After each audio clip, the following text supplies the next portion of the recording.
After 6 long days, 2 Americans have been found dead at the hands of a Mexican drug cartel, while 2 others are back on U.S. soil after the group traveled across the border for a tummy tuck procedure on Friday. Take a listen to the White House press secretary on the kidnapping.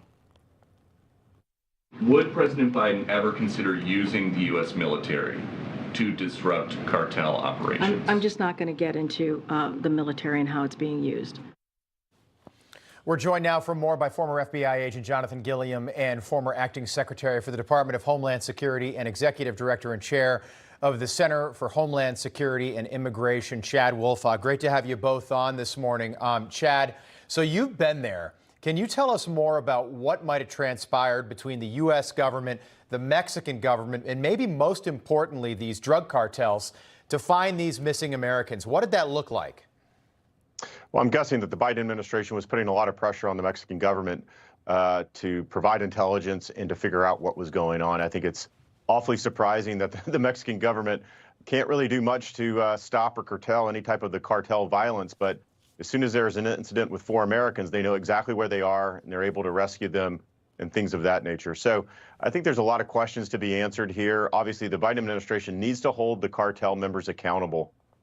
This idea that it was a misunderstanding or there was confusion or they were wrongly targeted, I think that makes little difference in the minds of many Americans. Americans went down there, they were targeted, they were killed, and now there needs to be some accountability. And so whether that's the U.S. government working independently or with the Mexican government, there needs to be some actions and some accountability to what transpired. Yeah, Jonathan, there were multiple people in the video that we saw when they were thrown into the back of that pickup truck, but only one person was arrested. What do you make of that? It's Mexico. I mean, this is the reality. Even it's lawlessness down there, and the reality is that that is a breakdown in society. What you've seen over there. I worked extensively in and around Central South America when I was a SEAL. And it was a safe. Most of the places that you went were safe, but you know there was twinge with danger unless you were in Honduras or somewhere like that. But Mexico was pretty safe. And what has occurred is that this is a complete breakdown in the culture to the point where you can't even trust law enforcement or the military, the people that we work with down there.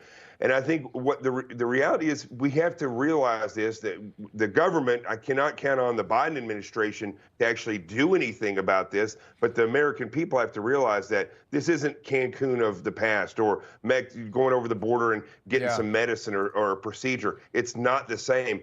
And they don't follow the same set of standards as we do when it comes to reacting to something like this. They just won't react. That's how powerful the cartels actually are. I was telling Allison, I honeymooned in Mexico in 2014. This is not the Mexico of just a few years ago, let alone, you know, back in the old days when people would cross over the border in California to Tijuana for whatever reason to have a fun night or something like that. Chad, you were there when Donald Trump was in office. I know this was part of the conversation. Trump didn't get a second term. He wasn't able to do this, but he wanted to use the U.S. military to try and dismantle these cartels. Is that something that the Biden administration should seriously consider right now? Well, absolutely. And the response from the White House press secretary that you just showed that clip of, where she said she wasn't going to comment, the response should have been all options are on the table. That's what the American people want to hear. That's what they expect. And that's what should be occurring here. We should stop admiring the problem. We've admired this problem for decades, that the cartels are operating right on the other side of the border.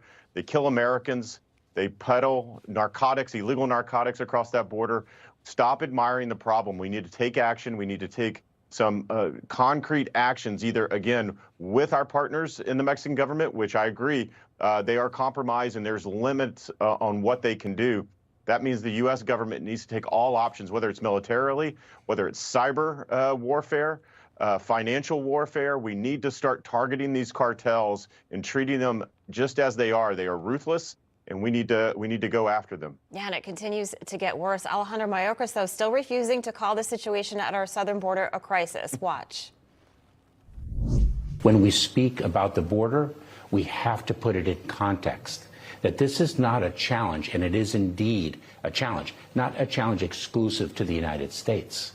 You know, Chile just deployed its military to its border.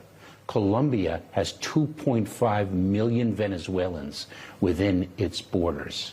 Costa Rica's population is increasingly Nicaraguan. We are seeing a movement of people throughout the hemisphere and, quite frankly, throughout the world that is historic. All right, I want to get both of your opinions on this. Chad, I'll go to you first. What is he talking about? It's just so bizarre. They try to explain away all of their bad policies, which are causing this crisis any number of ways. And this is just the latest.